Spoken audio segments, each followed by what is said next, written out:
A person's greatness is determined by their thoughts. This timeless truth has been proven repeatedly by the lives of successful individuals like Elon Musk, Steve Jobs, and Jeff Bezos.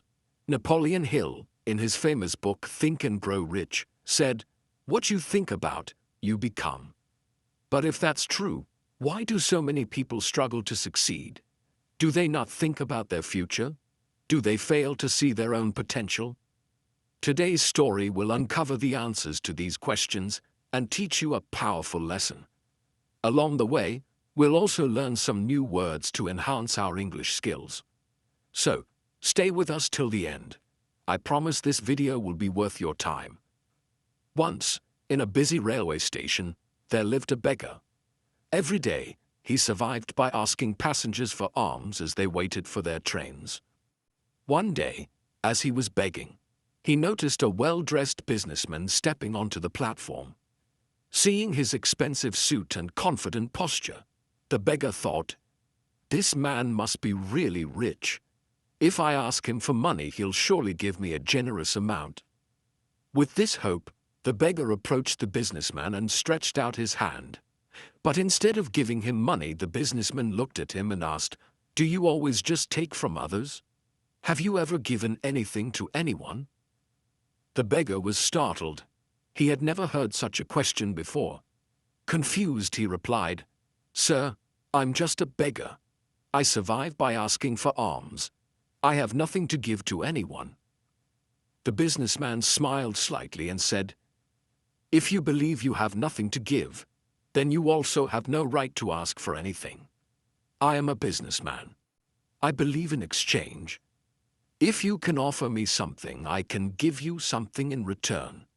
But if you have nothing to give, I cannot give you anything either."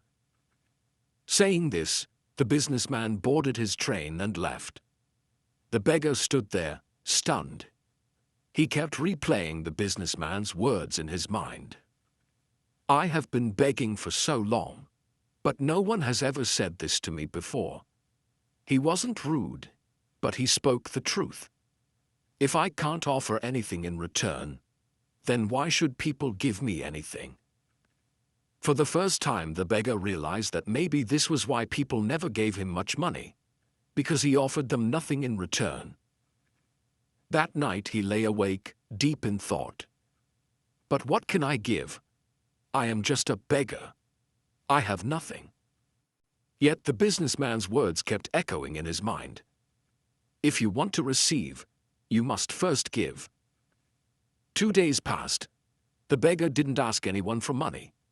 He was too busy thinking.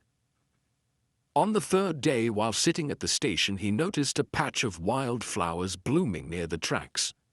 Their vibrant colors caught his eye, and suddenly, an idea struck him. What if, instead of just taking, I offer something in return? What if I give people a flower every time they give me alms? Determined, he walked over, gently plucked a handful of flowers, and went back to his usual spot. When someone handed him a coin, he smiled and offered them a flower in return. Surprisingly, people accepted the flowers with joy. Some even smiled and thanked him. As the days passed, something incredible happened. More people started giving him money. But he noticed a pattern. As long as he had flowers, people gave generously. When he ran out of flowers, the donations decreased. So it's true. People like to receive something in return, he thought. One day, as he was handing out flowers in exchange for alms, he spotted the businessman again, sitting in the train. Excited, he rushed over and said, "Sir, today, I have something to give you. If you give me money, I will give you flowers in return." The businessman smiled, handed him some cash, and took a few flowers. "You have truly understood the value of exchange," he said. "Today, you are no longer just a beggar. You have become a businessman." The train arrived at the next station, and the businessman stepped off.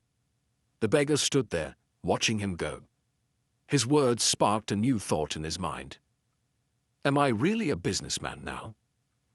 For a long time, he pondered over it. Then, suddenly, he realized something. I now know the secret of success.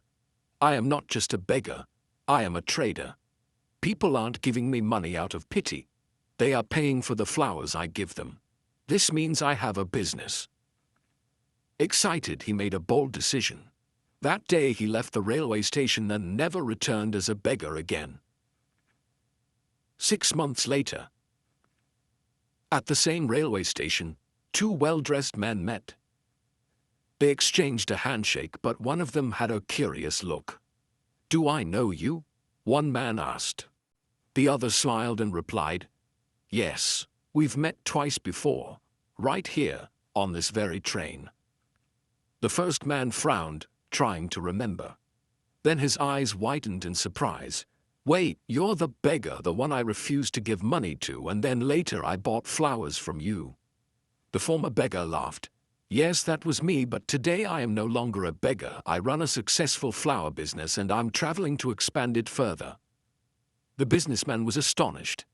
"That's incredible. What changed?" The flower seller smiled. "You taught me one of life's greatest truths. We only receive when we give." That day, I realized that I was never really a beggar.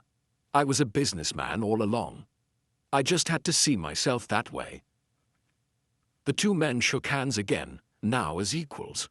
Then they boarded their trains, heading towards their respective futures. Life is shaped by how we see ourselves.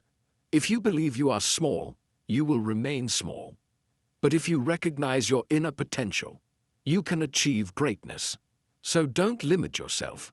See yourself as strong, capable, and successful, because when your thoughts change, your future changes.